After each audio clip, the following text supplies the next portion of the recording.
Olivia de Havilland, star des Autant en emporte le vent, est morte. L'actrice, qui avait 104 ans, est décédée dimanche de cause naturelle, à Paris, où elle résidait. Cantonnée à ses débuts à des rôles de jeunes ingénues, elle est parvenue à obtenir des rôles de caractère qui feront d'elle une star. La star de Hollywood Olivia de Havilland, qui avait notamment incarné l'inoubliable Mélanie dans Autant en emporte le vent, est décédée dimanche, à l'âge de 104 ans. Dame Olivia de Havilland est décédée pacifiquement de cause naturelle, a déclaré l'agente américaine Lisa Goldberg dans un communiqué. Elle s'est éteinte dans sa résidence parisienne, a-t-elle ajouté, précisant que des funérailles strictement privées seraient organisées.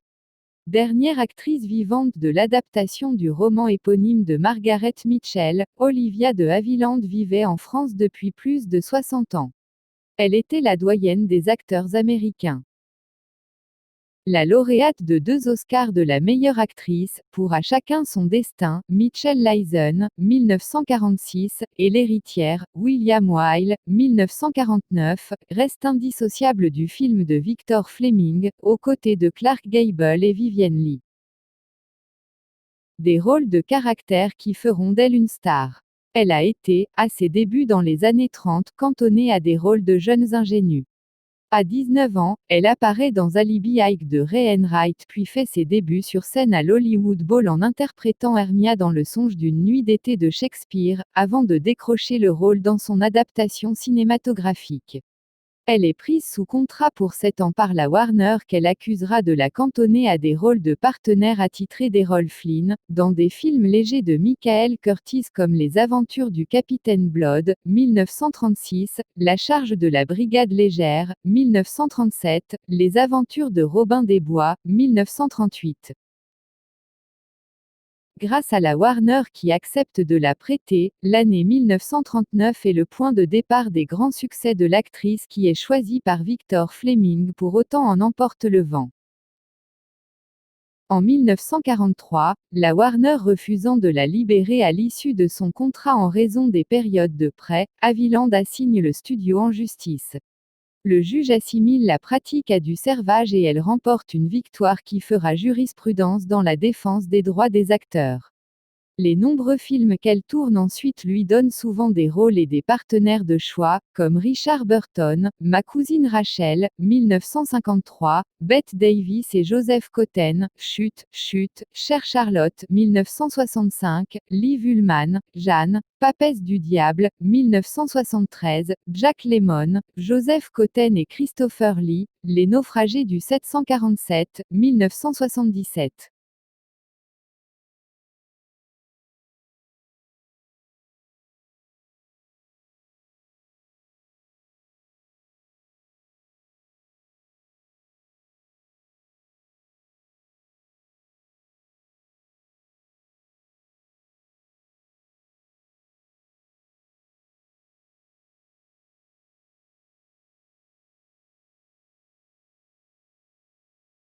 Une sœur ennemie du cinéma. Américaine d'origine britannique, Olivia de Havilland est née à Tokyo le 1er juillet 1916, de parents britanniques, l'actrice Lillian Fontaine, alias Lillian Augusta Ruse, et Walter de Havilland, avocat spécialisé dans les brevets. Elle a pour sœur cadette, de 15 mois, et rivale depuis toujours, l'actrice Joan Fontaine, décédée en 2013, l'inoubliable Rebecca d'Alfred Hitchcock, également lauréate de l'Oscar de la meilleure actrice, pour son rôle dans Soupçon d'Hitchcock, 1942.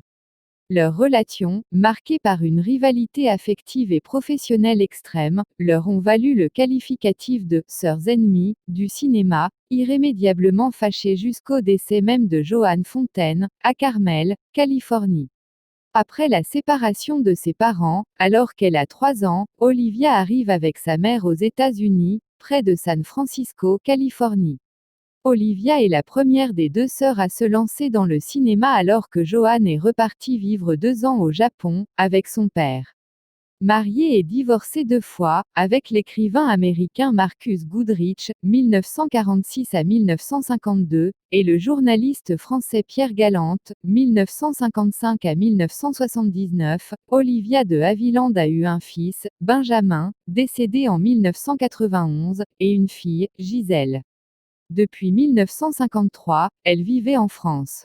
En septembre 2010, le président Nicolas Sarkozy l'avait décorée de la Légion d'honneur.